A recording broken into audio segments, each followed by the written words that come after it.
So the Intel Arc first generation GPUs have been out for quite a while, and the question is, should you buy them? If you're a creator, especially video editor, then these Intel Arc GPUs are more than enough for what you need, and sometimes even better than the RTX 4090, which is like 10 times more expensive than some of these GPUs. And you might be thinking, well, what have you been smoking this morning? Well, if you can smoke benchmarks, then that's what you're gonna see in this video. So which GPUs are we talking about? We've got the ASROCK Phantom Gaming Intel Arc A770 OC edition with 16 gigabytes of RAM. Then we've got the Intel Arc A580 Challenger, which is also the OC version, and 8 gigabytes of VRAM. And then we've got the Intel Arc A380, but interestingly, this time we have this low profile version. You might have seen my Challenger review on the channel before. The interesting thing between this and this low profile version is that this low profile version doesn't have any PCIe connectors. It gets all its power through the 16-slot PCIe power connector, which can support up to 75 watts. And how does that perform in there? Very interesting as well. Now let's go application by application. Firstly, I want to look at Photoshop. I'm testing the Puget Bench 0.93.7 for Photoshop 25.0. If you're looking at the extended overall score, then would you look at that? Our ASROCK A770 is the fastest GPU I have ever tested in Photoshop. And if you look at the other ARC GPUs, then you realize that they're also very much on the top there. The A580 is right on the top there, only loses 1.2% to the A770, and the A380 low profile version is about 4.1% slower than the best GPU in Photoshop. So as you can see, they're not doing that many things. There are certain things that are GPU accelerated, but even the AI right now isn't locally. The AI generative fill, for example, and so on, that sends off to the cloud. So this is more, to do with your internet connection and, how many people are actually pinging the server in there. So it's not necessarily like how fast your GPU is, but I think soon it will change because more and more hardware support like local AI acceleration. So they can utilize some of the new CPUs that have NPUs inside and so on. So that would be interesting. But right now, it's not like fully developed yet. It's like in the works there. There's a lot of talk about AI, but like in actual practice and workflow, not so much there. But looking at this one here, you can see so many more expensive GPUs there that are actually much further lower down. So the ARC for Photoshop kind of makes sense. Next up is Lightroom. And when I'm doing the test in Lightroom, Puget Bench benchmark for Lightroom doesn't actually utilize some of the GPU aspects of it. Now you can do the denoising and sharpening, that actually does use AI and the GPU very heavily, but that is not reflected in the actual benchmark. And you can utilize any of these GPUs, but what I can see, they're great, but to actually show you like which one is better than the other one doesn't necessarily like give that much of a difference. And Lightroom is still very much CPU and RAM based performance, and that will give you more performance. So upgrading your GPU doesn't necessarily make your Lightroom faster. Upgrading CPU will give you so much more performance. Now moving on to video editing and Premiere Pro, one of the things that we have to do first is address the drivers and the different version of the software. Since Adobe Premiere Pro 24, they can now actually utilize the hardware encoders and media engines inside these GPUs. So all of the ARC GPUs have dual media engines inside, which is insane. And they are one of the best ones out there. And you might be saying, why best ones out there? Well, if you want to decode 10-bit H.265, 422, 10-bit codec, then try to do that on NVIDIA or AMD. It ain't gonna work. On Intel Arc, it breezes through like butter, no problem at all. So if you're using Canon R5 or some of these mirrorless cameras or drones that shoot 10-bit 422 H.265, then you want these media engines because these are the only ones that do it. Now the Intel iGPU has these inside as well, but on the dedicated GPU, there's two and a little bit better ones actually. So I wanted to test like how much performance are we gaining if we just change the Premiere Pro software. So I took the ARC A580 Challenger ASROCK one here, and I did the Puget Bench 1.0 for Premiere Pro test in Premiere Pro 23.6 and 24.3. And here you can see the results difference. It's actually very, very interesting. In the extended overall, we're getting about 12% increase, and standard overall about 8.2% increase. So looks like maybe not that much, but if you look very closely to the long GOP score, that is the one where we actually see the hardware engines make the difference, and where we can actually utilize and decode, encode H.264 and 5 very, very well. And you can see that the long GOP extended score, we're getting 33.7% increase, and the long GOP standard score is 47% increase. Close to double the performance by just changing the Premiere Pro version. But because all of the other benchmarks in my archive are done on the previous version, I had to do like a projection where the card will be, because I can't just test everything again, because some of the cards were on loan, and in order to actually make it all relevant, you'll start to see a projection score as well, and that's calculated off, you know, when we're doing extended score, then it's 11.9% faster and so on. So what you can see here is Puget Bench 0.98 in Premiere Pro 23.6, which doesn't utilize all of the media engines in all of the aspects of these GPUs, but the green is the projection, and then the orange ones is the actual scores that I was getting. Now, if you look at the extended score projection, first of all, then you can see that the projection is next to the RTX 3090 there, within 0.2% performance, which is absolutely insane. You can see it's performing better than the 4070 Super, 4070 Ti, better than 4070, and we're very, very close to performance in the 7800 XT, and 3090 Ti is slightly better, okay? If you're looking at some of the higher scores like RTX 4080s now, then we're getting extra 5% more with the 4080, and as you can see, the extended score, would you pay for 4080 just to get extra 5% score improvement? Maybe not. Would you pay extra $2,000 to get a 4090 with extra 13% of performance-ish, 12 point something? Maybe not. That's why this ARC is so good. But that is not all of it. As you can see, the ASROCK A580 is very, very impressive there, and add about 12% performance, and the projection looks really, really good to like the 4070s there. And if you think how much this A580 costs, you get so much performance for your money. There's no better card to buy for your money for Premiere Pro than the A580. It's absolutely insane. Now, if you want to know a little bit more deeper dive into the Premiere Pro and which GPU performance, then go check out my video where we tested all of the GPUs in there. But there's something I want to pull out from these benchmarks, which is the long GOP score. This is the standard GOP score, which means a long group of pictures, which is H.264 and 5 encoding and decoding. And if someone's asking how much does, you know, these scores reflect in exporting times, then the percentage difference is how much you would save in time as well. If we are looking at the standard long GOP score, firstly, the orange lines is how good it is in the 23.6, which doesn't actually utilize all of the media engines inside there and doesn't do all of the hardware encoding on the GPUs, but tries to do it on the CPU, which isn't the fastest.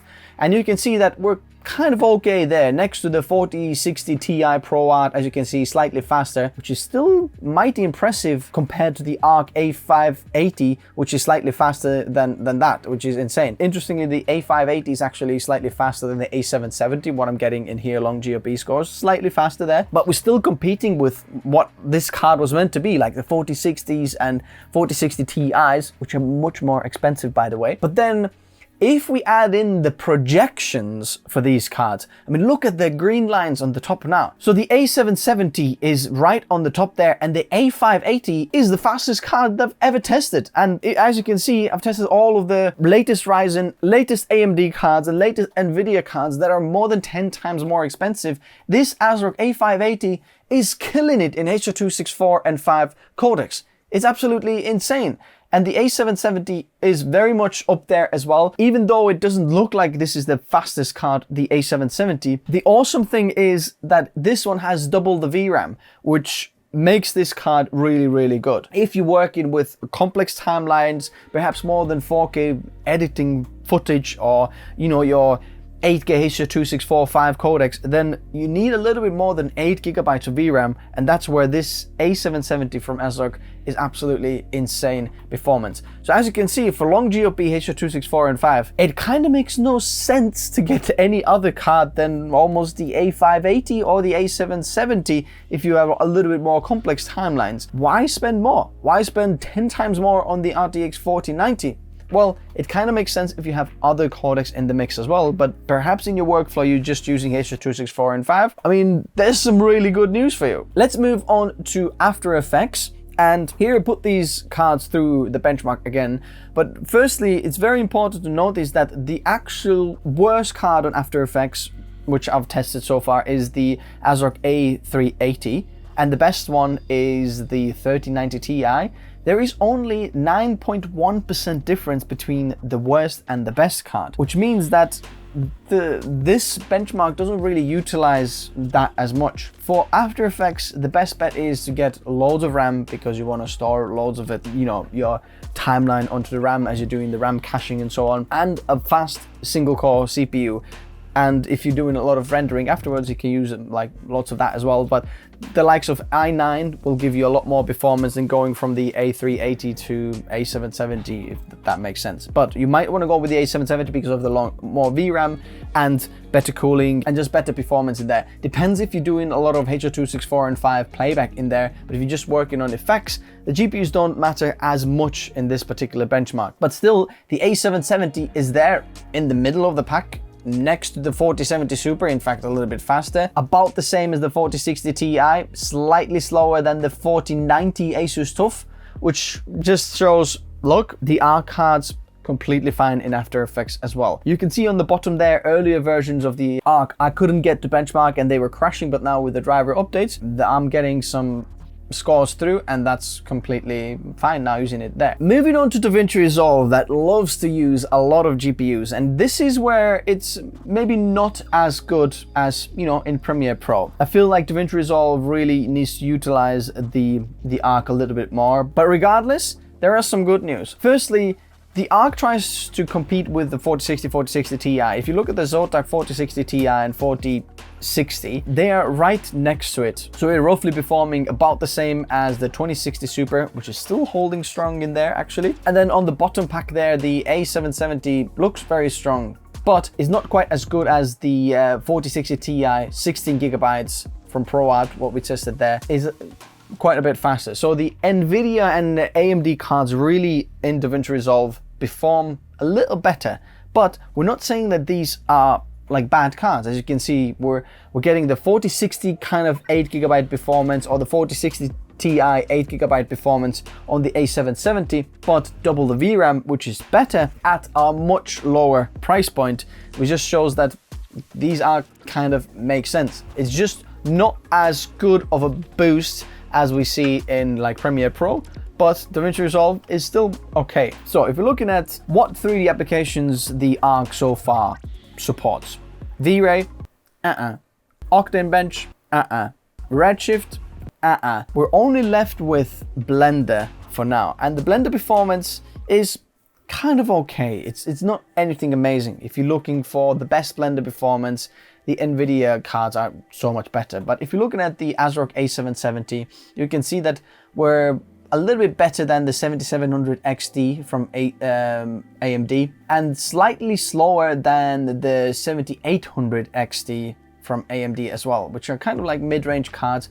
Our A770 is still cheaper, but is not anything impressive there. As you can see, the RTX 2060 Super and 3060 Super are still about 14% better than the A770, which just shows that the 3D rendering performance, NVIDIA is the leading in the market, but you can still do some Blender with this. It's not bad, it's just not as impressive as some of the other bits there. But in terms of 3D application performance in professional workflows for 3D creators and designers, it's not particularly impressive. There's some other bits to mention with the ARC that are very impressive. The gaming, if you want to check it out, Games Nexus video is the best one for you. Secondly, AV1 encoding and decoding. As much as Nvidia likes to do a big talk about the AV1 encoding and decoding for streaming, Intel actually came out with it first. And ARC supports that as well. So if you're doing streaming perhaps, or you're building a streaming PC or something like that, streaming AV1 is going to be so much better than H.264 and 5 because you can save on your internet connection. You don't have to have particularly fast connection, upload connection, because you can compact the same video quality into a smaller container, you know, which is the AV1. We're going to send it to there and you get the same picture quality. And now more and more streaming platforms are supporting it, which is absolutely fantastic. And the dual media engines in there, the support for, you know, softwares in the future will be very, very good as well, especially if you're using Intel plus Intel system. What I mean is Intel CPU and Intel GPU, because if you've got the iGPU with dual media engines as well and the GPU with dual media engines as well, Intel's got something called Hyper Encode, which I'd like to see more in actual, you know, action. I don't see it really in that much performance difference when I'm exporting a video in Premiere Pro, for example. But what this in theory can do, that all of these media engines start to work together for the render, either splitting the frame. I think that's what Nvidia does, but what Intel does is they kind of split the frame. So like certain media engines do one frame, and then the GPU media engines, for example, do other frame, and then in the end of the render they just put the frames together, and then you get the video basically exported or rendered out, encoded much faster. I'd like to see more support on that because it's not great yet, but there's a big future potential even when they come out with the next generation of GPUs, that they'll just bring the feature and it's still supported on the previous generation as well. Then other very interesting bit why Intel Arc is interesting is if you go with the AMD platform, let's say the Ryzen 7000 that's out now, and rumors of Ryzen 9000 are coming out, and because the AMD platform is supported for so many different generations, but the QuickSync is missing from there. You know, your timeline performance is not so good because the AMD iGPU does diddly squat. But if you do have an Arc here, like the A770, you get the media engines inside, and let's say you have the AMD Ryzen 7950X CPU. Now suddenly on AMD you can get Intel QuickSync, which means you're gonna breeze through the timeline so easy, so well. And that's why the Arc is very, very impressive, because on AMD platform Intel QuickSync wasn't possible before, but now it is, even with this tiny little one. But now the absolute best news, which is the price, right? Just before making the video, I checked out all of these prices, what they are. The A770 you can pick up roughly for about $300. If you look at the competition, what you get for $300 for somewhere else, especially if you're a video editor or using Adobe application, it's insane price. It's really, really good. You can't get anything better. What a bang for buck. The 16 gigabytes of VRAM as well is fantastic. Now, if you start going down and get an open box in Newark, for example, you can get it for $260. Even better deal. But there's also A750, which is kind of in the middle of A770 and A580, which might not make sense that much, especially because how close the A580 is to the A770, and the A750 doesn't necessarily give anything more than the A580, and the A580 goes for $165. Now, if you want to pay extra $35, get slightly better performance, the A750 is there. The A580 for $165.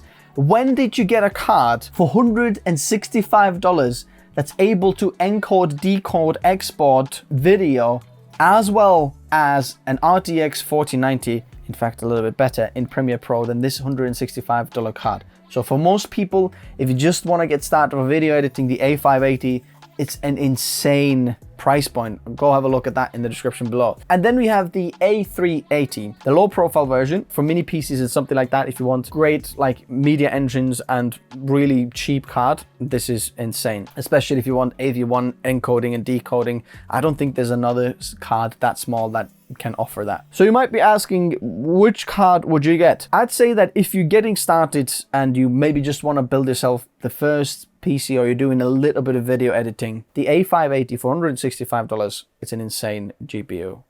maybe the A750 as well, if you want that. I'll leave the links in the description below.